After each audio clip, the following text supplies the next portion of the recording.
안녕하십니까. 예, 집 사주는 오빠의 경매 이야기의 바른 셔너입니다. 네, 왠지 제가 최근에 이제 주식 관련해서 그런 컨텐츠를 많이 올려서 생활 밀착형 뉴스 지향적 투자 이런 게 또 나올 뻔 했는데요. 제가 컨텐츠가 이 주식 같은 기업 분석이나 이런 것도 시황이나 이런 것도 남기기도 하고, 그리고 또 경매 쪽도 제가 같이 또 하고 있어서 경매에 대한 동영상도 같이 남기거든요. 그래서 몇 개 남겨놓은 게 있어서 경매에 관심이 있으신 분은 그 관련 영상을 보셔도 될 것 같고, 제가 10월 27일이죠. 화요일 제가 그 안양 경매법원에 오늘 한번 갔죠. 방문하고서 갔는데 오늘 좀 특이한 일들이 많아가지고요. 원래 이런 건지 요즘 분위기가 이런 건지 저도 오랜만에 저 법원에 가서 오늘 굉장히 입찰이 무효가 되는 사례들이 좀 속출했거든요. 그래서 그것도 한번 보고 뭐 낙찰이나 전반적인 그 법원 분위기에 대해서 좀 얘기를 좀 드리겠습니다. 우선 이 안양 법원이죠. 안양 경매법원은 이 평촌역에서 보시면은 굉장히 가깝고요. 한 평촌역에서 걸어서 한 5분쯤 걸리려나 5분 조금 더 걸릴 수도 있고요. 그 정도 거리에 있다고 보시면 되고, 그리고 이 입찰 마감 시간은 이제 11시 40분까지 마감을 하는데 생각보다 조금 이제 일찍 가시고 그냥 쓰고 해야 되거든요. 쓰고 해야 되니까 입찰 서류도 넣고 작성하고 해야 되니까 조금 일찍 하시는 게 나을 것 같고, 또 이 법원에는 좀 이제 입찰 보증금이나 우리가 이제 그걸 찾아야 되잖아요. 보니까 이제 이쪽은 이제 신한은행이 입점돼 있거든요. 그래서 만약 신한은행이 아닌 다른 은행을 이용하셔야 되는 분들은 미리 입찰 보증금을 준비하시든지 아니면 기타 다른 은행 가서 아마 찾아오셔야 될 겁니다.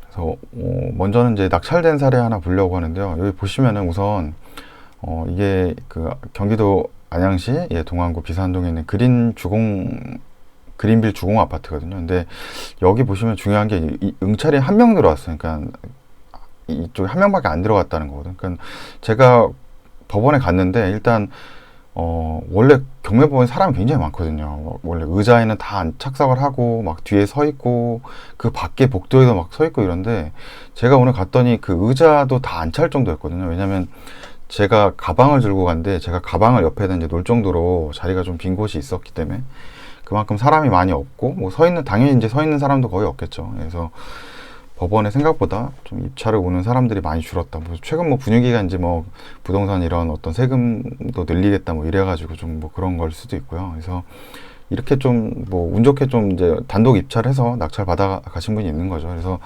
한번 보시게 되면은 뭐 감정가는 이제 2억 6,100 돼 있고 뭐 최저가는 이제 2억 880만 원부터 입찰 가능하고 입찰 보증은 이제 10% 최저가 10% 넣는 거죠.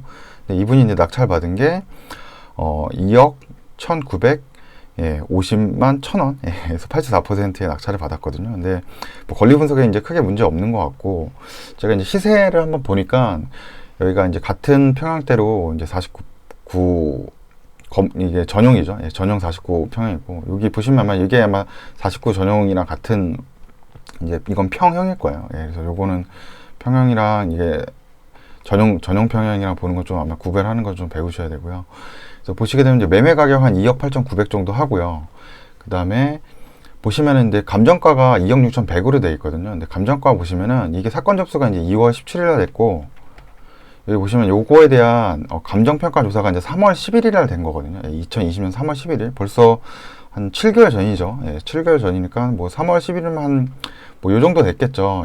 요 정도 됐을 테니까 최근에 이제 가격이 더 올랐죠. 그러니까 그때 쟀을 때는 한 2억 6,100이 된 거죠. 한 2억 6천 요 정도 되니까 2억 6천 되니까 요 정도의 이제 감정 평가를 한 거고 그래서 이제 감정가는 2억 6,100이었지만 현재 시세는 한 2억 8천 정도, 2억 9천 정도 요게 실제 이제 계약이 된 거거든요. 이제 2억 9천 정도까지는 이제 거래가 되고 있다라고 이제 보시면 되고 또 전세 가격이 뭐 1억 9,900짜리도 안 돼 2억 2천짜리도 있고 지금 전세 가격이 좀 오르고 있잖아요. 전체적으로 분위기가 시장 분위기 그래서 최근 전세 가격이 이제 뭐 2억 2천까지도 됐으니까 만약에 최근 전세 가격 2억 6천에 세를 받을 수 있다 그러면은 이분 같은 경우는 이제 낙찰을 받고 나서 뭐 개인적인 뭐 조건이나 여러 가지 뭐 따라 다르지만 뭐 전세를 준다 그러면은 자기 투자금이 안 들어가는 물건이라고 봐야죠. 그리고 만약에 시세대로 뭐 2억 8,900 정도 이제 판다고 하면은 거의 한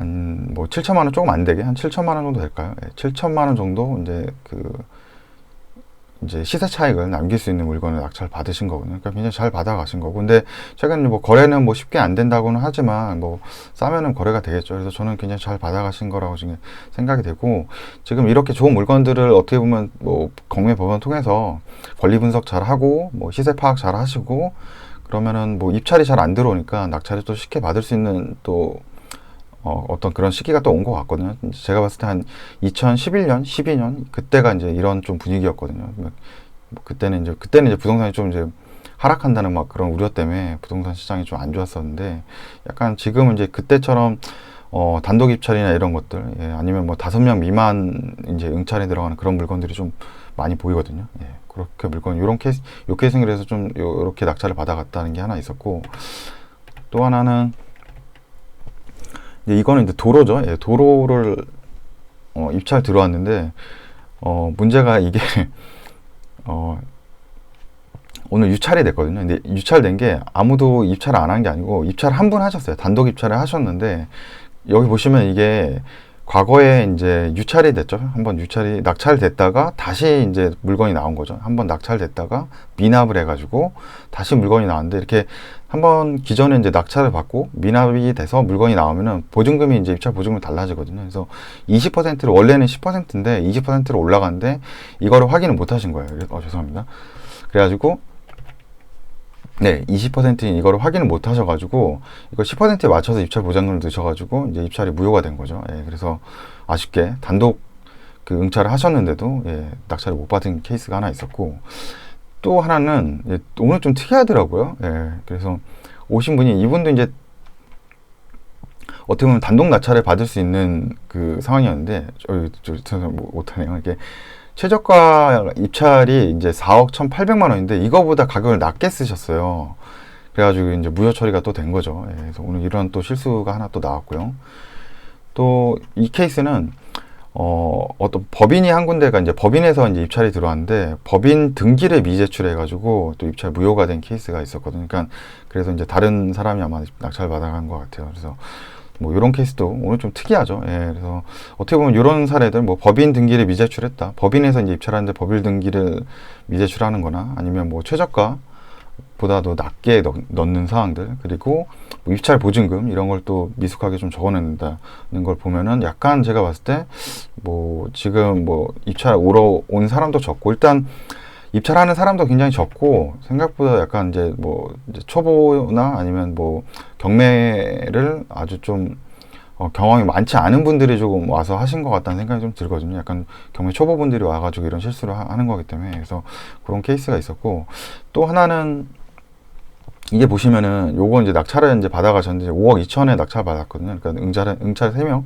그러니까 확실히 지금 이제 입찰이 별로 안 들어와요. 그래서 가격 차이가 보면 7천만 원 정도 차이가 나잖아요. 근데 아까도 얘기했지만 이게 사건 접수가 2019년도 5월이에요. 그러니까 2019년도 5월 달쯤에 감정 평가가 된 거기 때문에 지금 시세가 거의 차이가 많이 날 거예요. 시세가 아파트 가격이 굉장히 많이 올랐기 때문에. 그래서 이제 이 낙찰 가격이 아마 비싼 가격이 아마 아닐 거라 생각이 들고, 그래서 최근에는 최저가보다도 100%인 이 감정가 100%를 넘어서는 가격이라도 시세보다 싼 아파트들이 많다는 거죠. 예. 그러면서도 단독 낙찰 받아갈 수 있는 케이스도 많고요. 그리고 근데 문제는 이거는 뭐 이 조사하신 분들이 뭐 잘 조사하셨을 수도 있는데, 이게 대학역에 있는 그 임차인이 있거든요. 대학역에 선순위, 예, 선순위 임차인이 있어요. 왜냐면 전입신고가 1996년 3월 16일 날 이렇게 돼 있는, 예, 사람이 있거든요. 네, 전입신고 돼 있는. 그래서 보시면은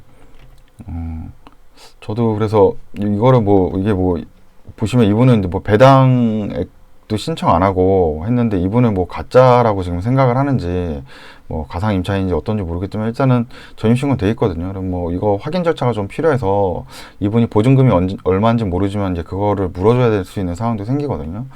근데 뭐 그걸 확인하고 들어간지도 저는 솔직히, 그래서 선순위 그 임차인 있는 거는 뭐 잘 안 들어가는 편인데, 지금 뭐 괜히 어려운 케이스를 좀 여기 낙찰자가 받으신 것 같은데 뭐 다행히 잘 그걸 살피셔서, 예, 했길 바라고. 또 하나 이제 보면서 약간 좀 보시면 이제 보통 우리가 이제 그 말소 기준 권리죠. 말소 권리 기준 권리 이후로 이제 소멸돼 있으면 뭐 쉽게 이제 뭐 어디 보시면 이제 1분 뭐 이렇게 뭐 뭐 1분 만에 뭐 그런 권리 분석 해드립니다 보면 그냥 케이스가 말소 규정 권리 밑으로 그냥 소멸 쭉 나오면은 다 무시해도 됩니다. 예, 이렇게 이런 게 많거든요. 그러니까 그런 식으로 보면 이게 다 어떻게 보면 쭉 소멸이잖아요. 근데 중간에 보면 하나가 소멸이 아니거든요. 보면 이게 근저질권이라고 나와요. 근저질권. 그래서 근저질권 같은 경우는 이 어떻게 보면 이렇게 이 소유권자나 이 아파트 소유 채무자 채무자인 이모 씨가 빌린 게 아니고 이제 이모 씨가 빌린 게 아니고 이 근저당권을 빌려준 한빛 자산 관리 대부죠. 한빛 자산 관리 대부 이쪽에서 이제 빌려줬는데 이 보시면은 죄송합니다. 이 한빛 자산 관리 대부 근저질권이 이제 설정됐다고 이렇게 나오거든요. 그래서 요게 이제 요 금액을 근저질권 관리자인 이제 대신 저축은행을 넘긴 거죠. 이렇게 넘긴 거예요. 그래서 원래는 관리자가 이제 한빛 자산 관리 대부였는데 이쪽에서 이제 요거 케이스를 담보로 해가지고 근저질권을 또 설정한 거니까 그러니까 이거는 처음에 이제 이모 씨가 이 아파트를 가지고 대출을 한빛 자산 관리 대부한테 이렇게 받았죠. 그리고 이거를 다시 한빛 자산 대부에서는 이제 대신 저축은행에다가 넘긴 거죠. 그래서 최종 관리자가 이제 그 대신 저축은행으로 된 거고 여기 보시면 그래서 중요한 게 접수번호가 있거든요. 접수번호가 같죠. 그래서 같은 케이스라고 보면 돼요. 두 개가 아니고 그래서 이 위에 게 이제 소멸된다고 하면은 밑에 것도 이제 같이 소멸되는 거라서 여긴 따로 소멸 표시가 없지만 그 소멸 표시가 없는 이유는 이 두 개가 같은 거로 이제 보기 때문이거든요. 그래서 뭐 이 물건 같은 경우는 뭐 따로 뭐 여기 상황에서 이 권리 분석에서 뭐 소멸되기 때문에 따로 신경 써야 될 건 없다. 근데 하지만 이 선순위 임차인 이게 있기 때문에 이거 권리는 좀 확인을 해서 입찰을 해야 된다는 거죠. 그래서 오늘 좀 갔다 왔는데 이게 아마 제가 다 만든 것 같은데 오늘 좀 약간 뭐 이렇게 오늘 제목과 같이 입찰 무효 사례가 속출을 좀 했고 확실히 사람은 적습니다. 그래서 입찰 받기는 권리 분석을 굉장히 잘해서 뭐 수익이 날 수 있는 구간에 시세 파악을 해서 입찰을 한다 그러면은 낙찰 받기는 굉장히 좀 좋은 시장이 아닌가. 물론 제가 안양 법원만 봤지만 보통 비슷한 분위기라고 생각해요. 전체적으로 다른 법원들도 조금 비슷한 분위기라고 생각을 해서 좀 미리미리 이제 제가 뭐 주식 컨텐츠도 올리고 있지만 뭐 증권 쪽이나 기업 분석 쪽 컨텐츠도 올리고 있지만 미리미리 이제 이렇게 투자에 대한 건 좀 공부를 해두시면은 이런 시장이 이제 왔었을 때는 또 내가 언제든지 또 도전을 할 수 있는 게 생기잖아요. 그러니까 미리 뭐 경매든 뭐 주식이든 뭐 이런 뭐 투자에 대한 거는 귀를 열어두고 많이 좀 공부를 해두시면 좋을 것 같습니다. 그러면 오랜만에 굉장히 이제 경매에 대해서 좀 올렸는데 또 임장을 가거나 아니면 법원에 입찰을 하거나 그러면 또 영상을 또 남겨드리도록 하겠습니다. 그럼 오늘 시청해 주셔서 감사합니다.